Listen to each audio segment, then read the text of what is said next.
Hi, my name is Emily Sweejak, and my presentation is on the Stonewall Uprising. So the purpose of this presentation is to inform you on what the Stonewall Uprising is, and then we'll tumble a little bit into the oppression that the LGBTQ plus community experienced around that time. Then we'll relate this oppression to someone that you may know and love. And finally, we'll talk about why we don't learn LGBTQ plus and Stonewall Uprising history in other courses in the curriculum. So first, what is the Stonewall Uprising?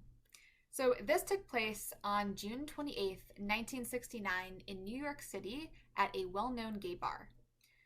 Simple enough, the instructions that were given to the cops were just to put them out of business. And what was different about this uprising was that it included thousands of people, received intense media coverage, and instead of them running from the police actually ran from them. So before the Stonewall Uprising, there was no coming out or being out. There was only in. The dictionary definition of being gay identified a thing. It wasn't even about being a person. And in 1969, homosexual acts were illegal in almost every state except Illinois. Gay people could be beaten, they had their heads smashed in the men's room if they were so-called looking the wrong way, they could lose memory from the beating, be in wheelchairs, and they were basically hunted, to say.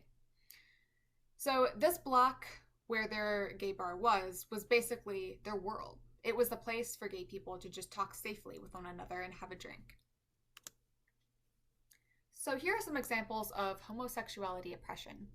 It was seen as a medical abnormality, a sexual deviance threatening moral and social health, holding offense against the trinity of the American virtue, which was God, country, and family, being a danger to patriotic pioneer traditions that made America great.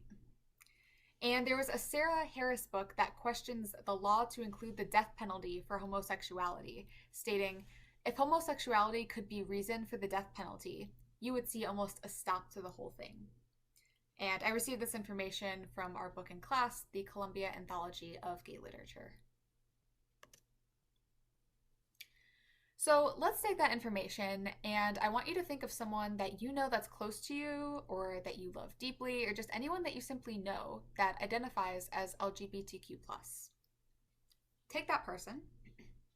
Now, is that person not a person? Are they just a thing, like in the dictionary? Do they seem medically abnormal? Is that person sexually deviant? Are they a danger to America? Should they be put to death for being homosexual? These are the characteristics that would have been applied to your loved one during the time of the Stonewall Uprising in 1969. So, back to the Stonewall Uprising. This was an example of how these perceptions affected those who were gay in their daily lives. Now, what was interesting about this uprising, more on the brighter side, was that gay people were supposed to be the weak men and not a threat to police officers. But they were lifting things up, they were fighting, and they were attacking them. They even had a moment where they were doing a kick line and singing one of these popular songs, which is quite a different way to riot, but it certainly got the attention. They were also throwing fire garbage cans at the cops, and really the cops were the ones that got hurt this time. They felt the terror. I also wanted to include in here Marsha P. Johnson. She is a strong advocate for gay rights and was also a figure of the Stonewall Uprising.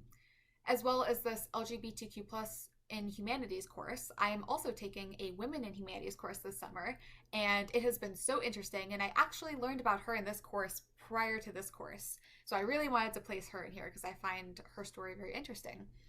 So she used prostitution to survive. The P for her middle name stands for Pay It No Mind, and she's known as a drag mother, and she was all about helping others. She helped the homeless, she struggled a lot with mental illness, but put others' needs before her own. And this is a way I feel that I relate to her because despite my struggles in life, I'm a violin teacher, but I always put my students' needs before my own. And so I thought this was really special about her. She would invite people to eat with her and brought gifts for her family whenever she returned home. She was responsible for revolutionaries with Sylvia Rivera. She helped include shelter to homeless LGBTQ plus people. And her death was ruled a suicide, but she wasn't suicidal. So her death is quite unknown and makes some people angry because something could have happened to her. We just don't know.